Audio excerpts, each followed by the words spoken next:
നമസ്കാരം. നോക്കാം പ്രധാന വാർത്തകൾ.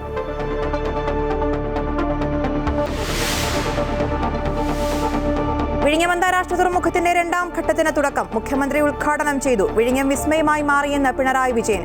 ചരിത്ര നിമിഷമെന്ന തുറമുഖ മന്ത്രി VN വാസവൻ. ചടങ്ങിൽ പങ്കെടുത്ത VD സതീശൻ, കേന്ദ്ര ഷിപ്പിംഗ് മന്ത്രി മുഖ്യാതിഥി. രണ്ടാം ഘട്ടത്തിൽ 10,000 കോടിയുടെ നിർമ്മാണ പ്രവർത്തനങ്ങൾ. 2028 നിർമ്മാണം പൂർത്തിയാക്കുക ലക്ഷ്യം.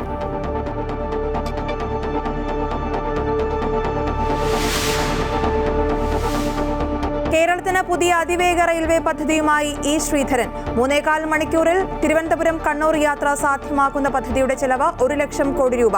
റെയിൽവേ മന്ത്രിയെ കണ്ടെന്നും 15 ദിവസത്തിനകം അനുമതി ലഭിക്കുമെന്നും ശ്രീധരൻ. കേരളയിലില്ലെങ്കിൽ ആ മഞ്ഞ കുറ്റിയൊന്ന് ഊരിക്കളയാമോ എന്ന് രമേശ് ചെന്നിത്തല.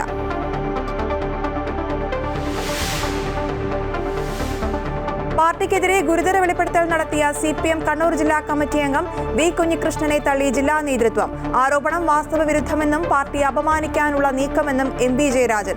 ഭരണത്തിന്റെ തണലിൽ CPM ഗുരുതര അഴിമതി നടത്തുന്നുവെന്ന് കോൺഗ്രസ്. കുഞ്ഞികൃഷ്ണനെതിരെ പലയിടത്തും പോസ്റ്ററുകൾ. നേതൃത്വം മറുപടി പറയണമെന്ന് V കുഞ്ഞികൃഷ്ണൻ.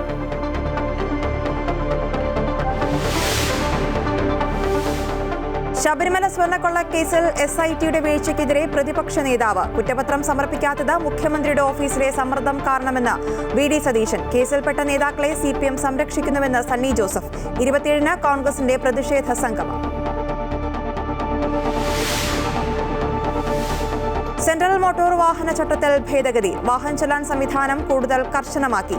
വർഷത്തിൽ 5 ചലാൻ കിട്ടിയാൽ ഡ്രൈവിംഗ് ലൈസൻസ് അയോഗ്യമാക്കും.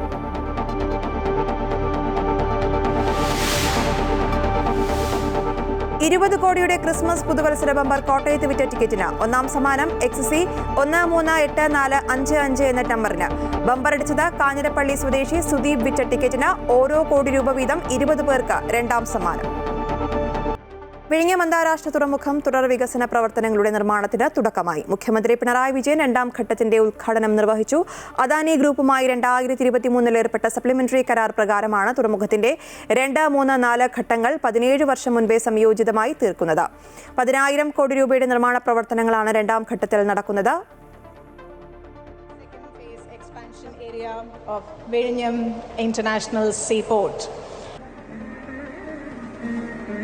ഇന്ത്യയിലെ ആദ്യ ഓട്ടോമേറ്റഡ് തുറമുഖമായ വിഴിഞ്ഞം അന്താരാഷ്ട്ര ആഴക്കടൽ തുറമുഖത്തിന്റെ തുടർഘട്ട നിർമ്മാണം. നമ്മുടെ നാട് കേട്ടിരുന്ന ഏറ്റവും പ്രധാനപ്പെട്ട ആക്ഷേപം ഇവിടെ പല കാര്യങ്ങളും നടക്കില്ല,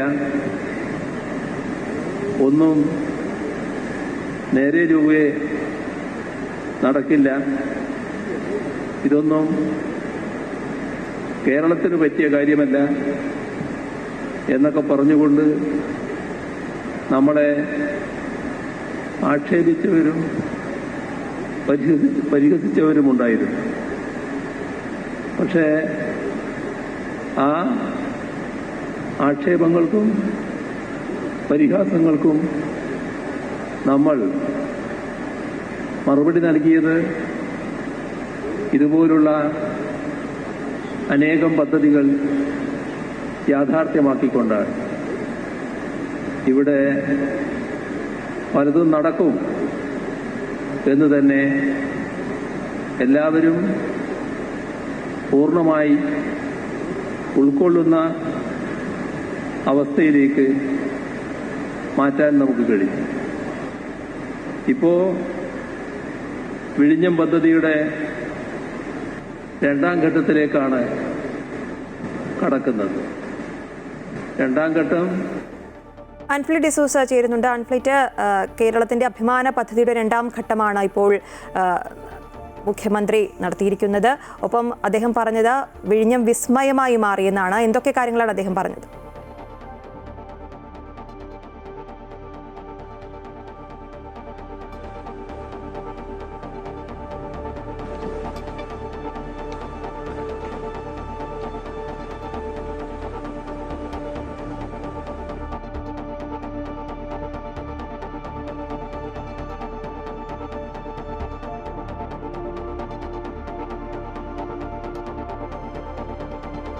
തീർച്ചയായും വിഴിഞ്ഞം തുറമുഖത്തിന്റെ രണ്ടാം ഘട്ട നിർമ്മാണമാണ് ഇവിടെ പൂർത്തിയായി. അല്പം മുമ്പാണ് മുഖ്യമന്ത്രി പിണറായി വിജയൻ അത് ഉദ്ഘാടനം ചെയ്യുന്നു. കേന്ദ്ര ഷിപ്പിംഗ് മന്ത്രി സോണോവാൾ അഗർവാൾ ഉണ്ടായിരുന്നു. അദ്ദേഹത്തിന്റെ മുഖ്യ അതിഥിയായിരുന്നു കേന്ദ്ര ഷിപ്പിംഗ് മന്ത്രി. ഒപ്പം തന്നെ പ്രതിപക്ഷ നേതാവ് വി ഡി സതീശൻ ഈ രണ്ടാം ഘട്ട നിർമ്മാണ ഉദ്ഘാടനത്തിൽ സന്നിഹിതനായിരുന്നു എന്ന് എടുത്തു പറയേണ്ടതുണ്ട്. തീർച്ചയായും ഈ രണ്ടാം ഘട്ട നിർമ്മാണം പൂർത്തിയാകുമ്പോൾ ഈ കേരളത്തിൽ, അതായത് രാജ്യത്തിന് തന്നെ അതിനപ്പുറത്തേക്ക് രാജ്യാന്തര തലത്തിൽ കേരളത്തിൽ ഏത് രീതിയിലൊരു വിസ്മയമാകുമെന്ന് മുഖ്യമന്ത്രി പറയുന്നു. വിഴിഞ്ഞം ഒരു വിസ്മയമായി മാറിയെന്നാണ് മുഖ്യമന്ത്രി പറയുന്നത്. ഓരോ ഘട്ടത്തിലും ഉണ്ടായ പ്രതിസന്ധികളൊക്കെ അതിജീവിച്ചുകൊണ്ട് മുന്നേറാൻ കഴിഞ്ഞത് ഈ ഇടതു സർക്കാരിന്റെ തന്നെ നിശ്ചയദാർഢ്യമെന്ന് മുഖ്യമന്ത്രി ഓരോ തവണയും ആവർത്തിച്ച് പറഞ്ഞുകൊണ്ടേയിരുന്നു.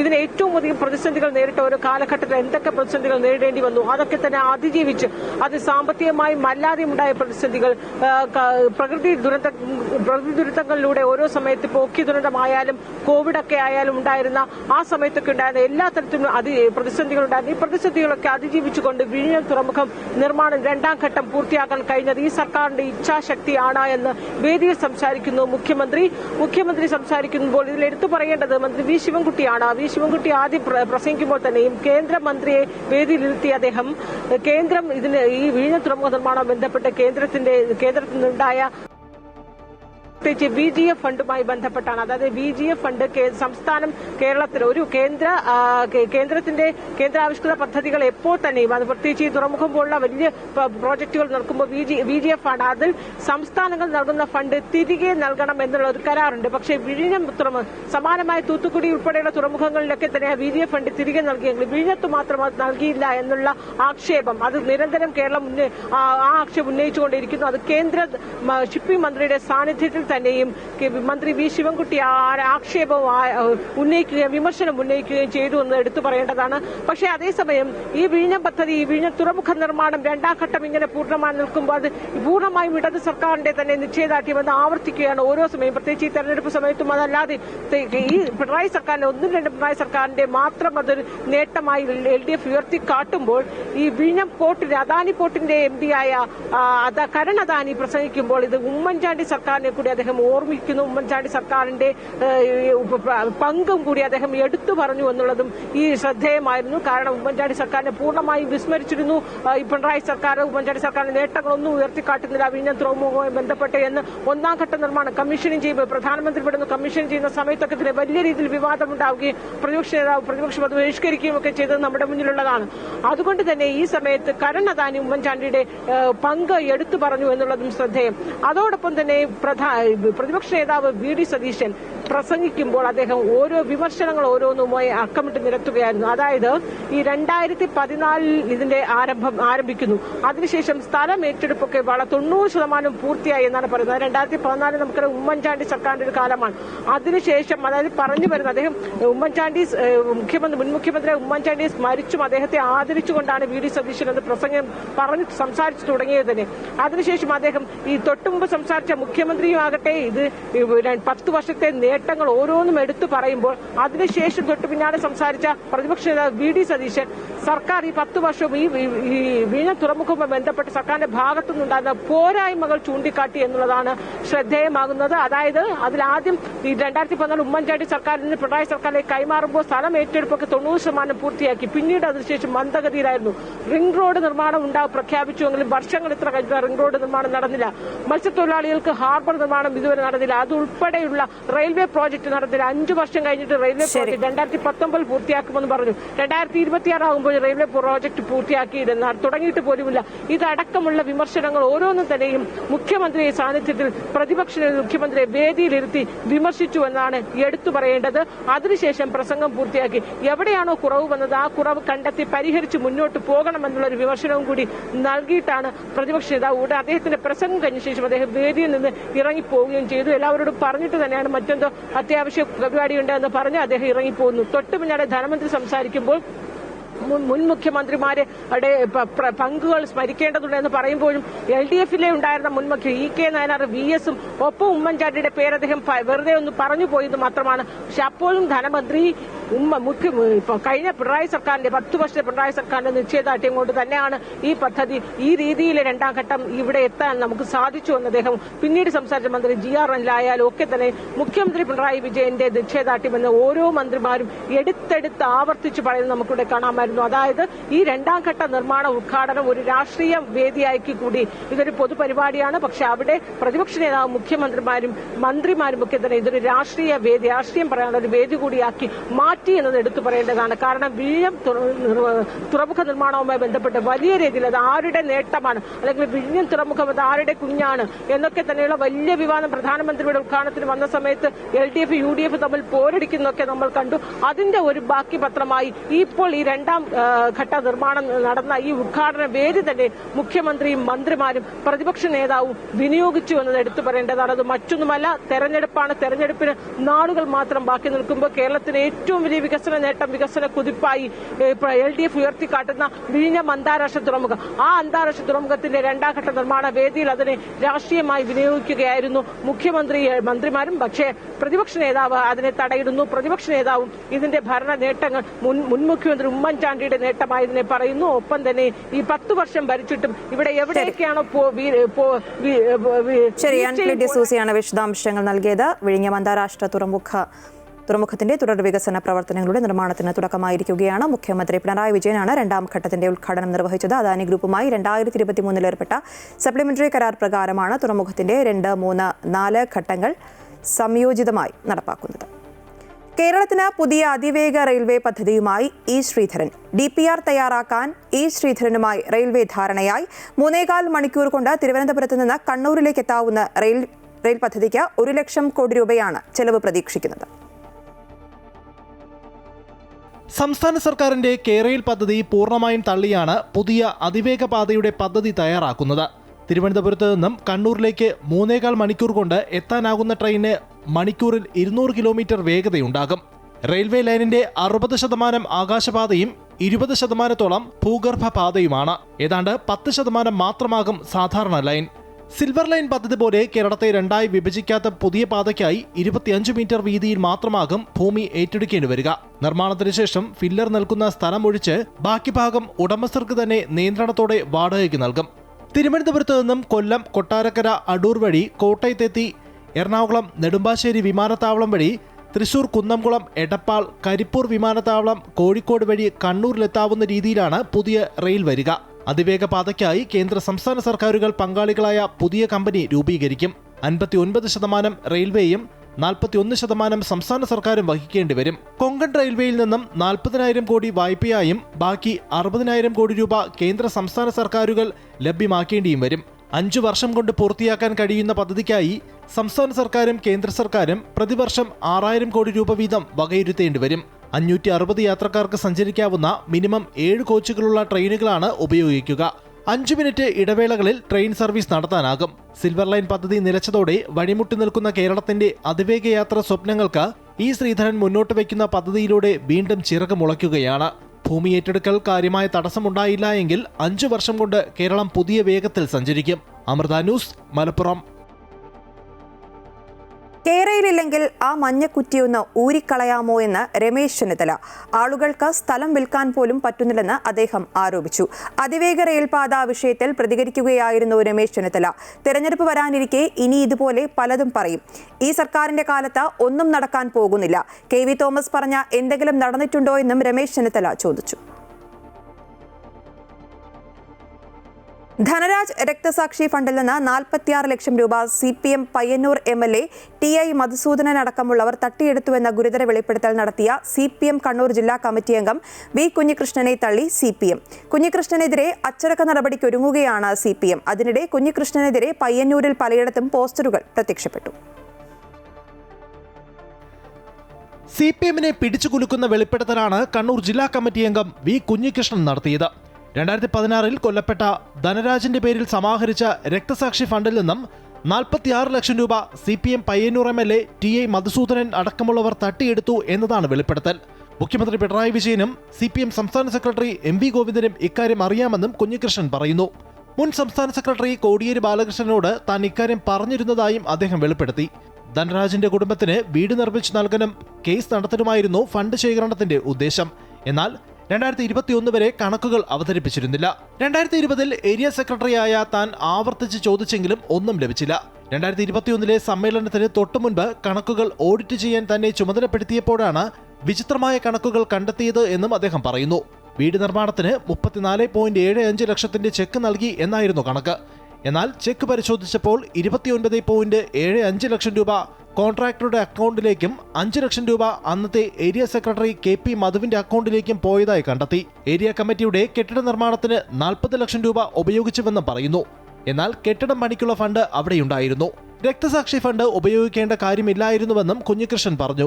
വ്യാജ രസീത് പ്രിന്റ് ചെയ്യിപ്പിച്ചുവെന്നും അദ്ദേഹം ആരോപിക്കുന്നുണ്ട്. പാർട്ടിക്കുള്ളിൽ പൊരുതി തോറ്റിട്ടാണ് ഇപ്പോൾ ഈ തുറന്നു പറച്ചിലെന്നും അദ്ദേഹം മാധ്യമങ്ങളോട് വ്യക്തമാക്കി.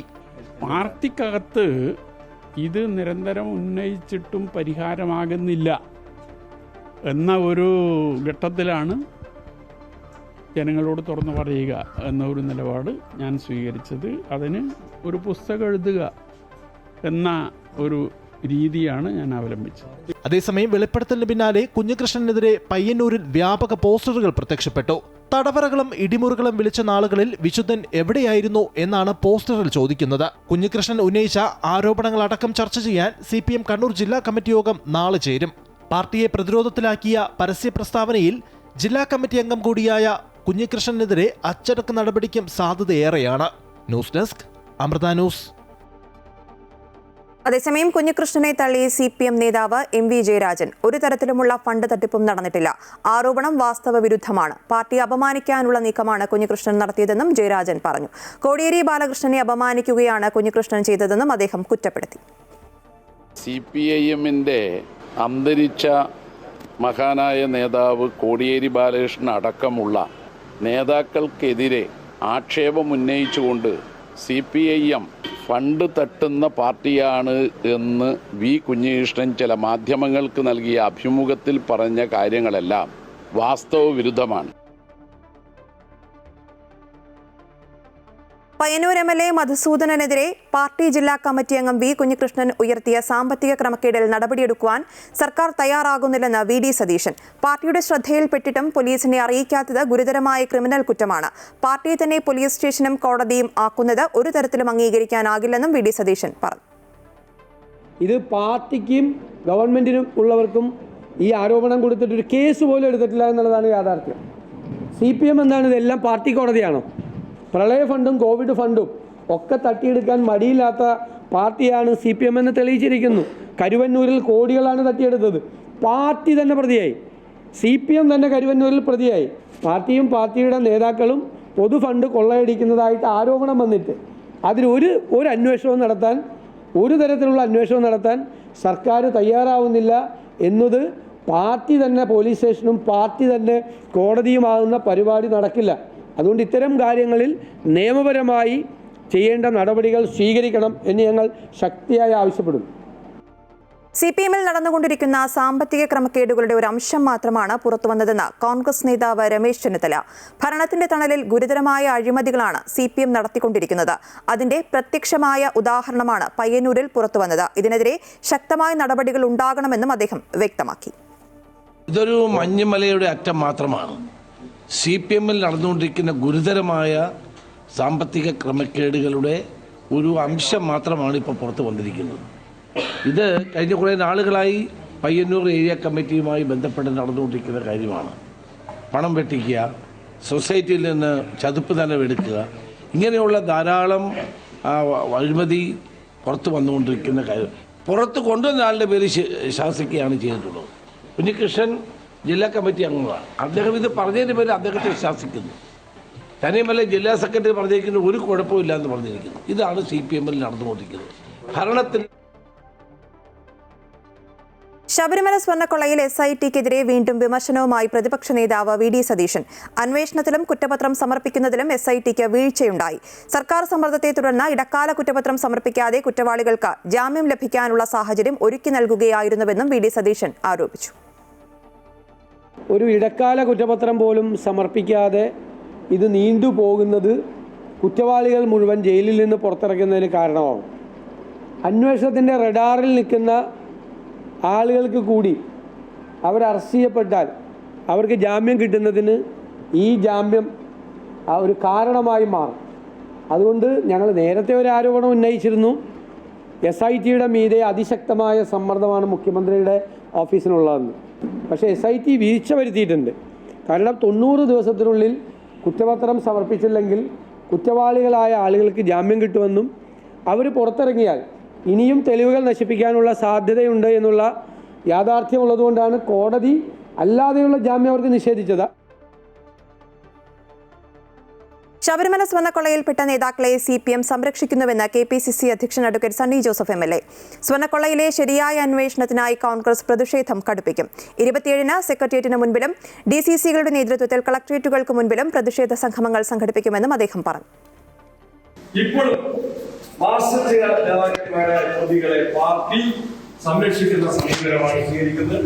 ഇതിനെ പ്രതിഷേധിച്ചുകൊണ്ട് 27-ാം തീയതി കേരളത്തിലെ ജില്ലാ കോൺഗ്രസ് കമ്മിറ്റികളുടെ നേതൃത്വത്തിൽ തിരുവനന്തപുരത്ത് സെക്രട്ടേറിയറ്റിന് മുൻപിലും മറ്റു സ്ഥലങ്ങളിൽ കളക്ടറേറ്റുകളുടെ മുൻപിലും വിശ്വാസ സംരക്ഷണം, ശബരിമലയിലെ സ്വർണം നഷ്ടപ്പെട്ട, മോഷ്ടിക്കപ്പെട്ട ആ കേസിന്റെ ശരിയായ അന്വേഷണം ആവശ്യപ്പെട്ടുകൊണ്ടുള്ള ശക്തമായിട്ടുള്ള പ്രതിഷേധ സംഗമങ്ങൾ സംഘടിപ്പിക്കുന്നതാണ്. CPM ജീർണിച്ച പാർട്ടിയായി മാറിയെന്ന് AICC general secretary KC Venugopal. ഗത്യന്തരമില്ലാതെയാണ് സഖാക്കൾ പ്രതികരിക്കുന്നത്. ശബരിമല കേസിൽ SITക്ക് സർക്കാരിന്റെ സമ്മർദ്ദമുണ്ട്. വർഗീയ വിഷം ചീറ്റാനാണ് പ്രധാനമന്ത്രി ശ്രമിച്ചതെന്നും KC വേണുഗോപാൽ പറഞ്ഞു. ജീർണിച്ച പാർട്ടിയായിക്കൊണ്ടിരിക്കുകയാണ് ഓരോ ദിവസം കഴിയുന്നു. യഥാർത്ഥ കമ്മ്യൂണിസ്റ്റുകാർക്ക് ദഹിക്കാൻ പറ്റാത്ത വണ്ണമുള്ള ആശയ പാപ്പരത്വവും ആശയദാരിദ്ര്യവും നേരിടുന്ന ഒരു പാർട്ടിയായിട്ട് ആ പാർട്ടി മാറിയിരിക്കുകയാണ്. ശബരിമല സ്വർണ്ണക്കൊള്ള കേസുമായി സോണിയാഗാന്ധിക്ക് യാതൊരു ബന്ധവുമില്ലെന്ന് കോൺഗ്രസ് നേതാവ് രമേശ് ചെന്നിത്തല. CPM എത്തിയിരിക്കുന്ന അപജയത്തിൽ നിന്നും രക്ഷപ്പെടാനാണ് സോണിയാഗാന്ധിക്കെതിരെ ഇപ്പോൾ ആരോപണം ഉന്നയിക്കുന്നത്. രാഷ്ട്രീയക്കാരാകുമ്പോൾ ആളുകൾ ഫോട്ടോ എടുക്കുമെന്നും ചെന്നിത്തല പ്രതികരിച്ചു. ഒരു ബന്ധവുമില്ല. നമുക്കറിയാമല്ലോ, രാഷ്ട്രീയ നേതാക്കന്മാരുടെ അടുക്കൽ പലരും ഫോട്ടോ എടുക്കാൻ വരും. അത്ര ബന്ധം. നമ്മളിപ്പോൾ നടന്നു പോകുമ്പോൾ എത്ര പേര് ഫോട്ടോ എടുക്കും? അത് അവരെന്തെങ്കിലും കുറ്റം ചെയ്താൽ നമ്മൾ കുറ്റക്കാരാവുമോ? ഇതൊക്കെ വെറുതെ ആളുകൾ CPM എത്തിയിരിക്കുന്ന അപജയത്തിൽ നിന്ന് രക്ഷപ്പെടാൻ വേണ്ടിയാണ് സോണിയാഗാന്ധിയുടെ പേര് പറയുന്നത്. ജനങ്ങൾ വിമർശനമുന്നയിക്കുമ്പോൾ കാതു പൊത്തിപ്പിടിക്കാതെ കാണാനും കേൾക്കാനും തയ്യാറാകണമെന്ന് CPI സംസ്ഥാന സെക്രട്ടറി ബിനോയ് വിശ്വം. ശബരിമലയുമായി ബന്ധപ്പെട്ട ഏതു വിഷയമായാലും അതിനെ തങ്ങൾ ഗൗരവമായി കാണും. SITയുടെ അന്വേഷണത്തിൽ ഒരു ഘട്ടത്തിലും LDF വഴിമുടക്കിയിട്ടില്ല. അതേസമയം കോൺഗ്രസ് നേതാക്കളുമായുള്ള ചിത്രങ്ങൾ വീണ്ടും വരികയാണ്. സോണിയാഗാന്ധി മാത്രമല്ല, UDF കൺവീനർ അടൂർ പ്രകാശിന്റെ പുതിയ ചിത്രങ്ങളും ഉണ്ടെന്നും ബിനോയ് വിശ്വം പറഞ്ഞു. ദേശീയ പ്രാധാന്യമുള്ള ഇവിടുത്തെ ഒരു ക്ഷേത്രമാണ് ശബരിമല. ലക്ഷങ്ങളെ ആകർഷിക്കുന്നൊരു വലിയ ആരാധനാ കേന്ദ്രമാണ് ശബരിമല.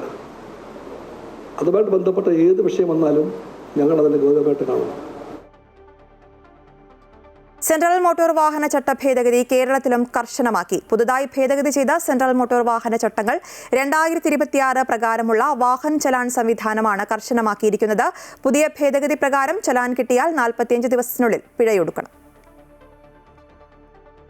ഇനി വർഷത്തിൽ 5 അതിലധികമോ നിയമലംഘനം നടത്തിയാൽ വാഹനം ഓടിക്കുന്ന ആളുടെ ലൈസൻസ് റദ്ദു ചെയ്യും. തുടർച്ചയായി നിയമലംഘനം നടത്തുന്ന വാഹനത്തെ കരിമ്പട്ടികയിൽ ഉൾപ്പെടുത്തി കോടതിയുടെ അനുവാദത്തോടെ മോട്ടോർ വാഹന വകുപ്പിന് കസ്റ്റഡിയിലെടുക്കാം.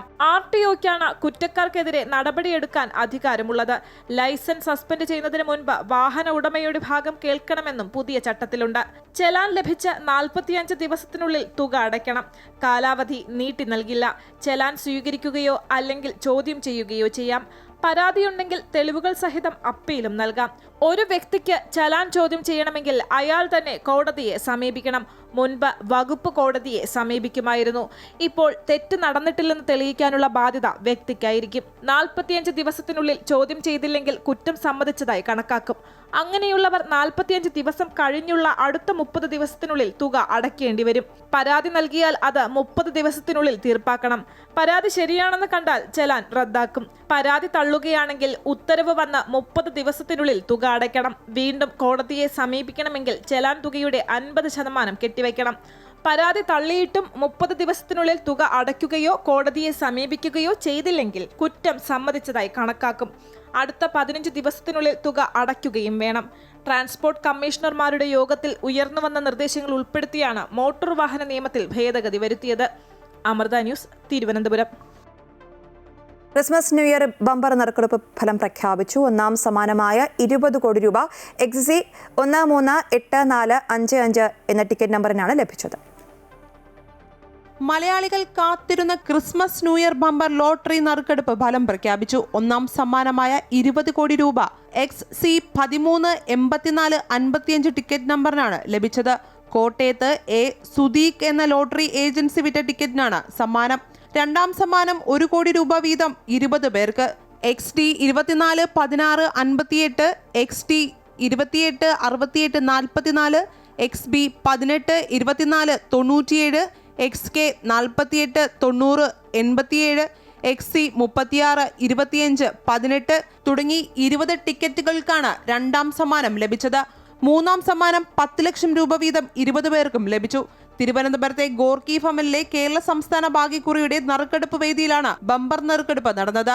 2026 വർഷം നറുക്കെടുക്കുന്ന ആദ്യ ബമ്പർ ലോട്ടറി നറുക്കെടുപ്പാണ് ക്രിസ്മസ് പുതുവത്സര ബമ്പർ. എല്ലാ ബമ്പർ ടിക്കറ്റുകളെയും പോലെ ക്രിസ്മസ് ബമ്പറിലും റെക്കോർഡുകൾ പിറന്നു. ഇത്തവണയും പാലക്കാട് ജില്ലയിലാണ് ഉയർന്ന തോതിൽ വിൽപ്പന നടന്നത്. രണ്ടാം സ്ഥാനം തൃശൂർ ജില്ലയ്ക്കും മൂന്നാം സ്ഥാനം തിരുവനന്തപുരം ജില്ലയ്ക്കുമാണ്.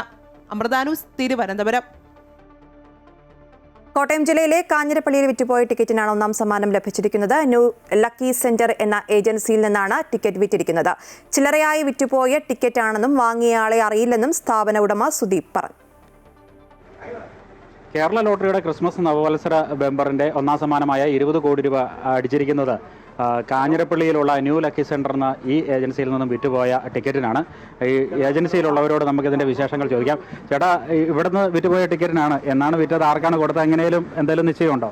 ഒരു നിശ്ചയം ആയിട്ടില്ല. കാരണം നമ്മൾ ആദ്യം മുതൽ 2 മാസമായി ബമ്പർ ഇഷ്യൂ ചെയ്തിട്ട് 2 മാസം മുമ്പ് എടുത്തിട്ട ടിക്കറ്റാണ്. ആദ്യം ഫസ്റ്റിലെ നമ്മൾ ഓഫീസിൽ നിന്ന് എടുത്ത ടിക്കറ്റാണ്. അപ്പോൾ അതിൽ നമ്മളൊരു ബുക്ക് ടിക്കറ്റ് എടുത്ത് ആദ്യം തട്ടലിട്ടതാണ്. അപ്പോൾ പിന്നെ അത് എപ്പോൾ വിറ്റു എന്ന് പറയാൻ പറ്റത്തില്ല. അത് കഴിഞ്ഞ് പിന്നെയും 2 ദിവസം കഴിഞ്ഞ് വേറെ ബമ്പർ എടുത്തു, അന്നേരം പിന്നെ ഇട്ടു. അപ്പോൾ ഇതിങ്ങനെ കണ്ടിന്യൂ ഇങ്ങനെ കുറേശ്ശെ ഇട്ടുകൊണ്ടിരിക്കുന്ന കാരണം നമുക്ക് എപ്പോഴാണ് ഇത് വിറ്റ് പോയതെന്ന് പറയാൻ പറ്റത്തില്ല. ഒരുപക്ഷെ ശബരിമല സീസണൊക്കെ ആയതുകൊണ്ട് പുറമേ നിന്നുള്ള ആൾ അയ്യപ്പന്മാരുടെ കച്ചവടം നമുക്ക് ഇവിടെ ഇല്ല. ഇവിടെ ടൗൺ ആയത് കാരണം വണ്ടി നിർത്തത്തില്ല. വണ്ടി നിർത്താൻ പറ്റത്തില്ല. അതുകൊണ്ട് വണ്ടി പൊൻകുന്നം വഴിയാണ് തിരിച്ചു വിടുന്നത്. അങ്ങനെ നിർത്തിയുള്ള കച്ചവടം ഇല്ല. അപ്പോൾ പ്രാദേശികമായിട്ട് തന്നെ ആരെങ്കിലും ഈ കാഞ്ഞിരപ്പള്ളി മേഖലയിൽ തന്നെ ആയിരിക്കും. ആദ്യമായിട്ടാണ് ഇവിടുന്ന് ബമ്പറൊക്കെ അടിക്കുന്നത്. ബമ്പർ 2 കൊല്ലം മുമ്പ് ഓണം ബമ്പറിന്റെ 1 കോടി അടിച്ചായിരുന്നു. സെക്കൻഡ് പ്രൈസ് 1 കോടി ഇവിടെ തന്നെ ഈ കൗണ്ടറിൽ തന്നെ അടിച്ചത്. നമുക്ക് ഈ ഇത് ബമ്പർ ടിക്കറ്റ് എത്രത്തോളം വിറ്റുപോയിട്ടുണ്ടാവും? ബമ്പർ നമ്മൾ കൗണ്ടറിൽ എത്ര വിറ്റെന്ന് നമ്മൾ കൃത്യമായിട്ട് എഴുതി കിട്ടിയിട്ടില്ല. കമ്പ്യൂട്ടറൊക്കെ നോക്കിയാലേ കുറച്ച് ടിക്കറ്റ് വിറ്റുണ്ട്. നമ്മളിവിടെ ഈ ടൗണിൽ വിട്ട് മാറിയായതുകൊണ്ട് ഒത്തിരി ബമ്പറൊന്നും വിൽക്കത്തില്ല. നമ്മളൊരു 100-150 ബമ്പറിൽ കൊണ്ടൊന്നും വിൽക്കാൻ സാധ്യത കുറവാണ്. അല്ലേ ചേട്ടാ? ഇത്രയൊക്കെ ഉള്ളൂ. ഏതായാലും ആരും ഇതുവരെ കോൺടാക്ട് ചെയ്തിട്ടില്ല സമ്മാനം അടിച്ചാൽ? ഇല്ല. എങ്ങനെയുണ്ട് മൊത്തത്തിൽ ഇപ്പോൾ ഒരു ലോട്ടറി വിൽപ്പന? ഇപ്പോൾ ഈ പ്രൈസ് നിരക്കൊക്കെ കൂട്ടിയ പിന്നെ പ്രൈസ് കാരണം പുതിയ GST കാര്യങ്ങളും എല്ലാം വന്നു കഴിഞ്ഞപ്പോൾ തന്നെ കച്ചവടം നഷ്ടത്തിലാണ് വരുന്നത്. ഇപ്പോൾ ഒരു കൊല്ലമായിട്ട് നമുക്ക് 1 രൂപ ലാഭം കിട്ടിയിട്ടില്ല. 1 വർഷമായിട്ട് ഈ കച്ചവടം ചെയ്യുന്നതിനകത്ത് 1 രൂപ പോലും ലാഭം കിട്ടിയില്ല, കടമല്ലാതെ. ഏറെ നാളുകൾക്ക് ശേഷം ഇങ്ങനെ ഒരു ലോട്ടറി അടിച്ചപ്പം കുറച്ച് സന്തോഷം, വളരെ സന്തോഷം. കാരണം എന്തായാലും ഈ GST കൂട്ടിക്കഴിഞ്ഞപ്പോൾ നമുക്ക് നേരത്തെ കിട്ടിക്കുന്ന കമ്മീഷൻ ഇല്ല. കച്ചവടം 50 രൂപ ടിക്കറ്റ് ആയി കഴിഞ്ഞപ്പോഴത്തേന് കച്ചവടം വളരെ കുറവാണ്. നമ്മളൊരു 10-300 ടിക്കറ്റ് ഇടും. 300 ടിക്കറ്റ് ഇടുമ്പം അതിനകത്ത് നമ്മൾ കറക്റ്റായിട്ട് ലാഭം കിട്ടിയാൽ 1800 രൂപ കിട്ടണം. പക്ഷേ നമുക്ക് കറക്റ്റായിട്ട് ഒരിക്കലും കിട്ടില്ല. അതിനകത്ത് ഡിസ്കൗണ്ടും കാര്യമെല്ലാം ഡെയിലി 50 ടിക്കറ്റ് 60 ടിക്കറ്റ് മീതിയാണ്. നമുക്ക് ലാഭം കിട്ടുന്നില്ല. വാടക കൊടുക്കാനും ശമ്പളം കൊടുക്കാനും കിട്ടുന്നില്ല. എത്ര പേരുണ്ട് ഇവിടെ ഈ കടയിൽ? ഞാനും എൻ്റെ സഹോദരനും മാത്രം. നിങ്ങൾ 2 പേരാണ്? അത്രയേ ഉള്ളൂ. പേരെങ്ങനെയാണ്? എൻ്റെ പേര് സുദീഖ്. ശശി. എങ്ങനെയുണ്ട്? ഒരു സന്തോഷമാണോ? സന്തോഷമാണ്. ഒത്തിരി നാളത്തെ ശേഷമാണ് ഒരു ബമ്പർ വീണ്ടും ഇവിടെ വരുന്നത്. ഞാൻ 2 കൊല്ലം മുമ്പ് 1 കോടി ഇവിടെ അടിച്ച. രണ്ടാം സമ്മാനമായിരുന്നു. ഒന്നാം സമ്മാനം ആദ്യമായിട്ട് അടിക്കുന്ന ഇവിടെ ഈ കടയിൽ. ഇതുവരെ ആരും എത്തിയില്ല. അവകാശം ലാഭം വരാൻ സാധ്യതയില്ല. എന്നാലും ഈ കാനപ്പള്ളി പ്രദേശത്തുള്ള ആരെങ്കിലും ആയിരിക്കും. ഞങ്ങൾക്ക് ഇവിടെ സ്ഥിരം പാർട്ടികളേ ഉള്ളൂ. ദൂരെ ഈ പ്രദേശത്തുള്ളവരെ നമ്മുടെ കടയിൽ എടുക്കുകയുള്ളൂ. അപ്പോൾ തീർച്ചയായും ഒന്നാം സമ്മാനം അടിച്ചിരിക്കുന്നത് ഈ കടയിൽ നിന്ന് വിറ്റുപോയ ടിക്കറ്റിനാണ്. എന്നാൽ ആ ഭാഗ്യശാലി ആരെന്ന് ഇനിയും കണ്ടെത്താനായിട്ടില്ല.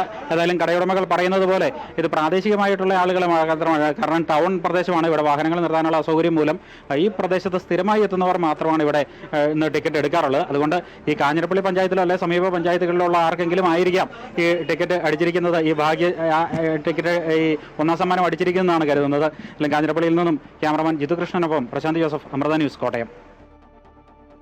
തെരഞ്ഞെടുപ്പ് ഒരുക്കങ്ങളുടെ ഭാഗമായി 27-ന് കോൺഗ്രസ് തെരഞ്ഞെടുപ്പ് കമ്മിറ്റി ചേരുമെന്ന് KPCC അധ്യക്ഷൻ അഡ്വക്കേറ്റ് സണ്ണി ജോസഫ്. ജില്ലാതലത്തിലും യോഗങ്ങൾ 3 ദിവസം കൊണ്ട് പൂർത്തിയാക്കും. സീറ്റ് നിർണ്ണയവുമായി ബന്ധപ്പെട്ട ചർച്ചകളുമായി കോൺഗ്രസും UDF മുന്നോട്ട് പോവുകയാണെന്നും അദ്ദേഹം വ്യക്തമാക്കി.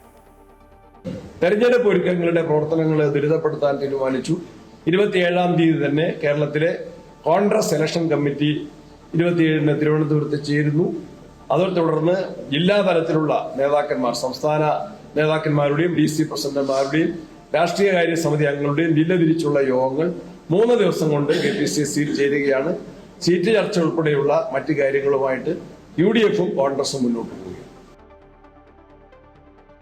പാലക്കാട് ജില്ലയിൽ സീറ്റുകൾ വെച്ചുമാറാൻ കോൺഗ്രസും മുസ്ലിം ലീഗും ധാരണയായി. പട്ടാമ്പി മുസ്ലിം ലീഗിനും കോങ്ങാട് കോൺഗ്രസിനും നൽകാൻ ധാരണയായിട്ടുണ്ടെന്നാണ് വിവരം. കോങ്ങാട് മണ്ഡലത്തിൽ KPCC ജനറൽ സെക്രട്ടറി തുളസി ടീച്ചർ, രമ്യ ഹരിദാസ്, പാലക്കാട് നഗരസഭാ കൗൺസിലർ വിപിൻ എന്നിവരാണ് പരിഗണനയിലുള്ളത്. പട്ടാമ്പിയിൽ മുസ്ലിം ലീഗിലെ MA സമദിന്റെ പേരാണ് മുൻഗണനയിലുള്ളത്. ലീഗ് ജില്ലാ പ്രസിഡന്റ് മരക്കാർ മാരായമംഗലം അബ്ദുൾ റഷീദ് എന്നിവരെയും പരിഗണിക്കുന്നുണ്ട്. തദ്ദേശ തെരഞ്ഞെടുപ്പിലെ നേട്ടത്തിന് പിന്നാലെ പട്ടാമ്പി സീറ്റ് മുസ്ലിം ലീഗ് ആവശ്യപ്പെടുകയായിരുന്നു. സീറ്റുകൾ വെച്ചുമാറുന്നത് ഇപ്പോൾ ചർച്ചയിലില്ലെന്ന് കേരള കോൺഗ്രസ് ചെയർമാൻ PJ ജോസഫ്. കഴിഞ്ഞ തവണ മത്സരിച്ച സീറ്റുകളിൽ ഇത്തവണയും മത്സരിക്കും. ഉഭയകക്ഷി ചർച്ചകൾ തുടങ്ങുന്നതേയുള്ളൂ. മാണി വിഭാഗത്തിന്റെ മുന്നണി പ്രവേശം UDF ചർച്ച ചെയ്തിട്ടില്ല. മുന്നണിയുടെ അടിത്തറ വിപുലീകരിക്കും. തൊടുപുഴയിലെ സ്ഥാനാർത്ഥിത്വത്തിൽ കൃത്യസമയത്ത് തീരുമാനമെടുക്കുമെന്നും PJ ജോസഫ് തൊടുപുഴയിൽ പറഞ്ഞു. ഉഭയകക്ഷി ചർച്ചകൾ തുടങ്ങാൻ പോവാണല്ലോ. കേരള കോൺഗ്രസിൻ്റെ ഒരു നിലപാട് എങ്ങനെയാണ്? മത്സരിച്ച സീറ്റുകളെല്ലാം തന്നെ വേണമെന്ന് കൂടുതൽ സീറ്റുകൾ ആവശ്യപ്പെടുന്നുണ്ടോ? ഇപ്പോൾ കഴിഞ്ഞ തവണ മത്സരിച്ച ആ സീറ്റ് ആവശ്യപ്പെടുന്ന തീരുമാനിക്കുകയില്ല. അല്ല, പൊതുവെ ലീഗ് ചില വിട്ടുവീഴ്ചകൾക്ക് തയ്യാറാണെന്നുള്ള രീതിയിൽ അവരുടെ ആദ്യഘട്ട ചർച്ചയിലൊക്കെ എങ്ങനെ വാർത്തകൾ വന്നിട്ടുണ്ട്. അപ്പോൾ ഏതെങ്കിലും സീറ്റുകൾ വെച്ച് മാറുന്നതോ അങ്ങനെ എന്തെങ്കിലും ചർച്ചയിലേക്ക് ചർച്ചയിൽ വരേണ്ട കാര്യങ്ങളാണ്. ഇതുവരെ ചർച്ച കിട്ടുന്നു. ഇടുക്കി ഉൾപ്പെടെ കോൺഗ്രസ് ആവശ്യപ്പെടുന്നുണ്ട്. പല സീറ്റുകളും വെച്ച് മാറണമെന്നുള്ള കോൺഗ്രസ് പ്രവർത്തകർക്കിടയിൽ ഇടുക്കി ആരും ആവശ്യപ്പെട്ടിട്ടുണ്ട്. അങ്ങനെ ഒരു വിട്ടുവീഴ്ചയ്ക്കുള്ള സാധ്യതയുണ്ടോ? അങ്ങനെ ആ വിഷയം ഉദിക്കുന്നില്ല. കേരളത്തിലെ നിയമസഭാ തെരഞ്ഞെടുപ്പ് ഒരുക്കങ്ങളും UDFന്റെ സാധ്യതകളും വിലയിരുത്താൻ ഹൈക്കമാൻഡ് വിളിച്ചു ചേർത്ത യോഗത്തിൽ പങ്കെടുക്കാത്തതിൽ വിശദീകരണവുമായി ശശി തരൂർ MP. പരിപാടിയിൽ പങ്കെടുക്കില്ലെന്ന് പാർട്ടിയെ നേരത്തെ അറിയിച്ചിരുന്നു. തന്റെ പുസ്തകം KLFൽ പ്രകാശിപ്പിക്കണമെന്ന ആഗ്രഹമുണ്ടായിരുന്നു. രാഷ്ട്രീയ പരിപാടിയുടെ പേരിൽ ജയ്പൂർ ലിറ്റററി ഫെസ്റ്റിലെ പുസ്തക പ്രകാശനം മാറ്റേണ്ടി വന്നു.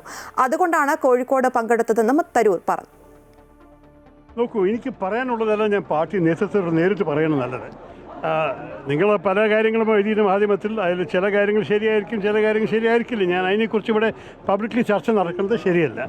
ഞാൻ പോയില്ലേ, ഞാൻ പാർട്ടി നേതൃത്വത്തെ അറിയിച്ചു, നേരത്തെ അറിയിച്ചു ഞാൻ വരുന്നില്ല എന്ന്. എനിക്ക് എന്തായാലും ഇവിടെ വാക്ക് കൊടുത്തായിരുന്നു. ഇതിനെ ക്യാൻസൽ ചെയ്തിട്ട് പോയിട്ട് വരേണ്ടിയിട്ടായിരുന്നു. കോഴിക്കോടേക്ക് വരാനും പോകാനും കുഴപ്പമില്ല, നിങ്ങൾക്കറിയാമല്ലോ.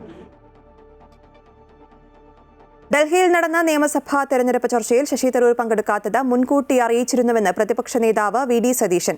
തദ്ദേശ തെരഞ്ഞെടുപ്പിൽ ജമാഅത്തെ ഇസ്ലാമിയുടെ പിന്തുണ ലഭിച്ചു. നിയമസഭാ തെരഞ്ഞെടുപ്പിലെ കാര്യം ചർച്ച ചെയ്ത് തീരുമാനിക്കും. മതരാഷ്ട്രവാദത്തിൽ നിന്നും പിന്നോട്ടു പോയി എന്നാണ് ജമാഅത്തെ ഇസ്ലാമി തങ്ങളോട് പറഞ്ഞതെന്നും VD സതീശൻ പറഞ്ഞു. വ്യക്തിപരമായി നേരത്തെ മുൻകൂട്ടി പോയ ഒരു പരിപാടിയിൽ പങ്കെടുക്കേണ്ടതുകൊണ്ടാണ് എത്താൻ കഴിയായിരുന്നെന്ന് അറിയിച്ചിട്ടുണ്ട്.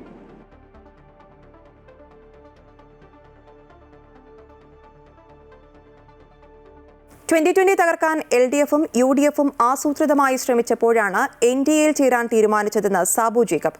ഏറെ നാളത്തെ ചർച്ചയ്ക്കൊടുവിലാണ് തീരുമാനം. NDA പ്രവേശനത്തിന് പിന്നാലെ പാർട്ടി വിട്ടവരെ കുറ്റം പറയാനില്ല. എന്നാൽ പുതുതായി ഒരുപാട് പേർ പാർട്ടിയിലേക്ക് എത്തിയെന്നും സാബു ജേക്കബ് പറഞ്ഞു.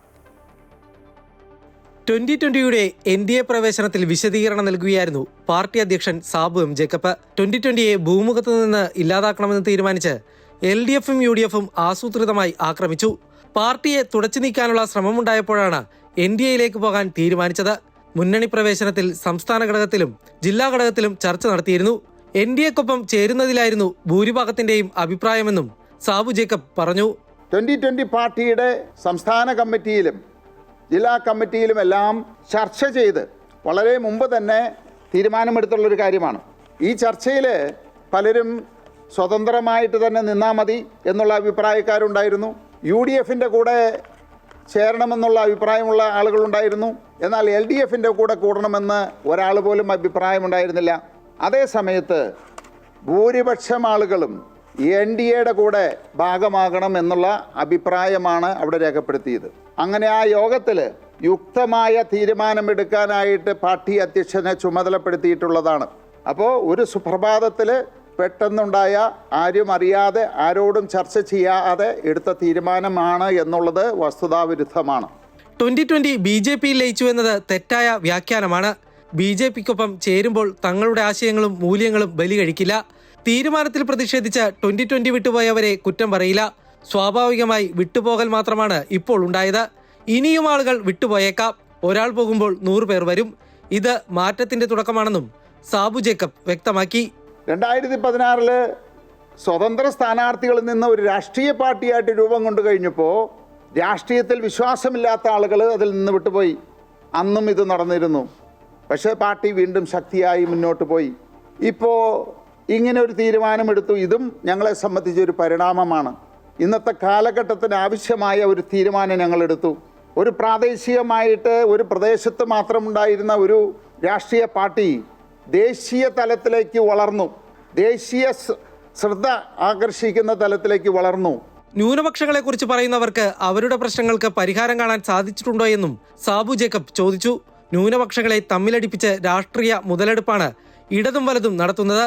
NDA പ്രവേശനത്തിലൂടെ 2020 ദേശീയ തലത്തിൽ ശ്രദ്ധ നേടിയെന്നും അദ്ദേഹം അഭിപ്രായപ്പെട്ടു. എന്നാൽ വരാൻ പോകുന്ന തിരഞ്ഞെടുപ്പിൽ താൻ മത്സരിക്കുന്നതിൽ ഇതുവരെ തീരുമാനമെടുത്തിട്ടില്ലെന്നും സാബു ജേക്കബ് വ്യക്തമാക്കി. അമൃത ന്യൂസ്, കൊച്ചി.